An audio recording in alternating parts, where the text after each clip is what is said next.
अपने पास सवाल है, एक व्यक्ति अपनी आय का 1/3 भाग भोजन पर व्यय करता है, अपनी आय का 2/5 भाग मकान किराए पर व्यय करता है और अपनी आय का 1/5 भाग कपड़ों पर व्यय करता है। और अब उसके पास 400 रुपये शेष रहते हैं, यानी कि 3 भाग, यानी कि उसने यानी कि वेस्ट कर दिया, खत्म कर दिया। अब उसके पास इतने शेष रह रहे, यानी कि कुल मिलाकर 1/3 भाग भोजन पर किया, प्लस 2/5 उसने मकान किराए पर दे दिए, प्लस 1/5 उसने किस पर दे दिए, कपड़ों पर। अब आपको लिखना नहीं है, समझना है, ठीक है। अब उसके पास 400 रुपये बच रहे हैं। कितने बच रहे हैं? 400 रुपये। और सवाल पूछा है उसकी आय कितनी होगी, कुल आय पता लगाना है, यानी कि ये उसका वेस्ट हो गया या खत्म कर दिए।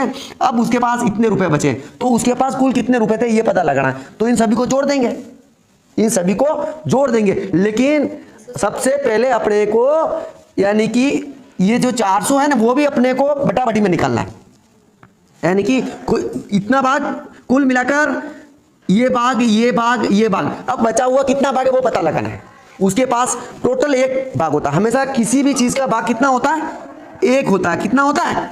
1 होता है। अब 1 भाग में से उसने ये और ये खत्म कर दिया, यानी कि टोटल पैसा 1 रुपया था, और 1 रुपये में से 1/3, 2/5 और 1/5 खत्म कर दिया।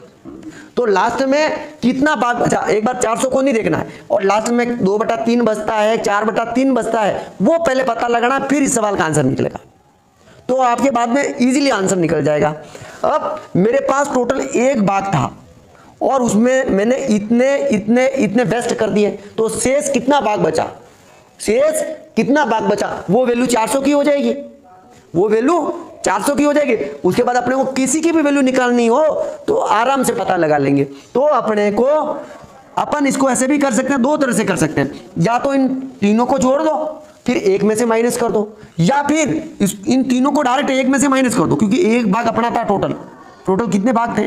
1, और 1 में से 1/3 और हाँ, पर ये यहां पर आपके गड़बड़ करेगा। उससे बेटर ये है इन तीनों को पहले जोड़ दो, इन तीनों को खर्च, यानी कि खर्च में आप क्या करोगे?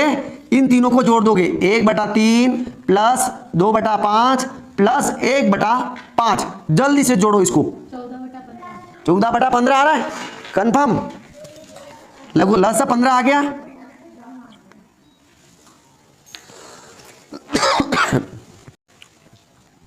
पांच, 6 और 3 आ गया, तो 14/15, यानी कि अपने आय का 14/15 भाग उसका खत्म हुआ कि नहीं हुआ? समझो, इधर समझ में आया? यानी कि इतना मकान पर, किराए पर या फिर भोजन पर उसने पैसे खत्म कर दिए, ठीक है। तो तीनों को जोड़ देंगे तो तीनों का टोटल आ गया ये। अब अपने पास शेष भाग निकालना है, शेष भाग निकालना है। शेष भाग अपने पूरा भाग कितना था? 1। अब 1 में से खर्चा निकाल देंगे, यानी कि शेष बचत भाग। तो अपन उसमें कितने में से क्या माइनस करेंगे? टोटल भाग कितना था? 1। अब 1 में से माइनस जितना खर्चा वो माइनस कर देंगे। तो यहां पर अपन 1 - 14/15 किए, तो यहां पर अपनी बचत कितनी आ जाएगी? यहां 15, यहां 14 आ जाएंगे, तो 1/15 भाग, ठीक है। कुल मिलाकर अपनी जो बचत है वो कितनी है? 1/15। इतना कंफर्म हो गया, यानी कि अपने खर्चा हो गया 1/3, 2/5 और 1/5। इन तीनों को जोड़ा, खर्चा आ गया, ये अपना खर्चा आ गया। यानी कि मैं पूरा 1 रुपया कमाता हूं या 1 भाग कमाता हूं, हमेशा 1 में ही व्यक्त होता है, और 1 में से 14/15 मैंने खर्चा कर दिया है। तो 1 में से मैंने 14/15 खर्चा कर दिया, तो ये मैं अपनी बचत आ गई कि नहीं आ गई? ये बचत। तो जो ये 1/15 भाग है वो वैल्यू किसके बराबर है? 400 के बराबर है, ठीक है। Is it clear? ये आपके एकदम क्लियर है। लगभग अपने जो 1/15 भाग जो बचा है ना, उसकी वैल्यू कितनी है? 400 रुपए। अब मैंने पहले ट्रिक बताई थी, वैल्यू दे रखी है और किसी भी भाग की वैल्यू निकालनी है, कुछ याद है कि नहीं? हाँ, अब जैसे मेरे को पूरे की वैल्यू निकालनी है तो मल्टीप्लाई करके पीछे लिखना पड़ता, मैंने बताया था। जैसे 1/15 बराबर 400 हो गए। अब मेरे को पूरे की वैल्यू निकालनी है तो वो मैं क्या करूंगा, इंटू करके पीछे लिख दूंगा। ट्रिक है, एक ट्रिक है, मैंने बताई थी आपको, ध्यान हो। यानी परसेंटेज वाले में और दूसरे सवाल में भी ये यूज आती है, ठीक है। तो पूरे भाग की वैल्यू ये हो गई। अब जो आगे लिखा हुआ है 1/15, इसको उल्टा करके पीछे लिख देंगे। ध्यान है, जो आगे लिखते हैं उसको उल्टा करके पीछे लिख दिया मैंने यहाँ पर, तो ये आ गया 15/1। अब इसको सोल्व करो, ये 6000, तो टोटल वैल्यू कितनी आ गई, 6000 रुपये। यानी कुल आय, ये कुल आय होगी, कुल आय कितनी होगी, 6000 रुपये, और ये अपना आंसर हो जाएगा, ठीक है। अब माना कि उसने सवाल में पूछा भोजन पर कितना व्यय कर रहा है, सवाल कोई भी पूछ सकता है, वो भोजन पर कितना व्यय कर रहा है, या फिर मकान किराए पर कितने दे रहा है, या फिर और कौन सा था, कपड़ों पर कितना व्यय कर रहा है, बिल्कुल इजी होगा। अब यहां पर अपन ने कितना निकाला, 1/4, 1/15 बराबर कितना निकाला,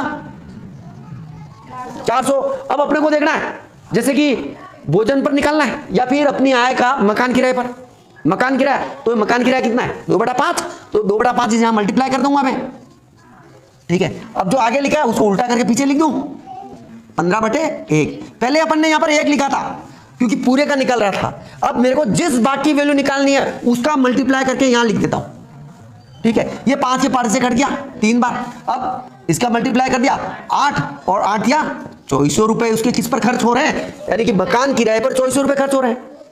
अब ये चीज आप इससे भी निकाल सकते हो, यानी कि पूरे की वैल्यू कितनी है 400, एक भाग की वैल्यू कितनी है। अब ये मैंने यहां पर 2400 निकाला इस वाली वैल्यू से, ठीक है, इस वाली वैल्यू से।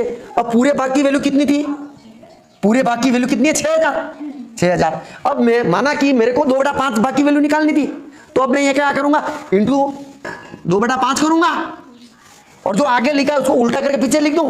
तो इसको उल्टा करो या सीधा करो, 1/1 ही आएगा। अब इसको काट देता हूं, 5 के पहाड़े से 6000 कितनी बार कटेंगे, 1200 बार, 5×5 = 60।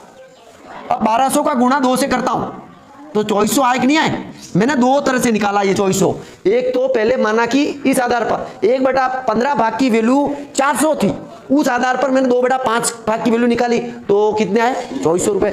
अब पूरे भाग की वैल्यू 6000 थी, पूरे भाग को यानी 6000 माना, फिर 2/5 निकाला, तो उसकी वैल्यू भी 2400 रुपए आ गई। उत्तर अपन कैसे भी निकाल सकते हैं, तो उसी तरह अपन 1/5 भाग की वैल्यू भी निकाल सकते हैं। सवाल ने पूछा टोटल, तो एक भाग, अब जिस भाग की वैल्यू पूछा है उस भाग की वैल्यू लगाकर अपन सॉल्व कर सकते हैं, ठीक है। तो अब इसको आप अपने हिसाब से लिख दो। वैसे समझ में आ गया, कुल मिलाकर ये चीज समझ में आनी जानी चाहिए। पहले आप इन तीनों को जोड़ देना, खर्चा हो गया, फिर आप ये लिख देना शेष बचत भाग, तो ये शेष बचत कौन सा आ जाएगा, ये वाला भाग आ जाएगा, ठीक है। और ये 400 आप लिखना मत पहले, हाँ, प्लस 400 ये टोटल आ जाएगा, ठीक है। अब फिर यहां पर कुल आय यहां से निकलेगी, ये यहां से, अपना सवाल तो यही है। अब उसके बाद आप कपड़ों पर व्यय या फिर मकान पर व्यय करके ये वाली भी स्टेप कर सकते हो, ठीक है। और मकान पर व्यय निकालने के लिए ये वाली भी स्टेप कर सकते हैं। तो उत्तर दीजिए आराम से।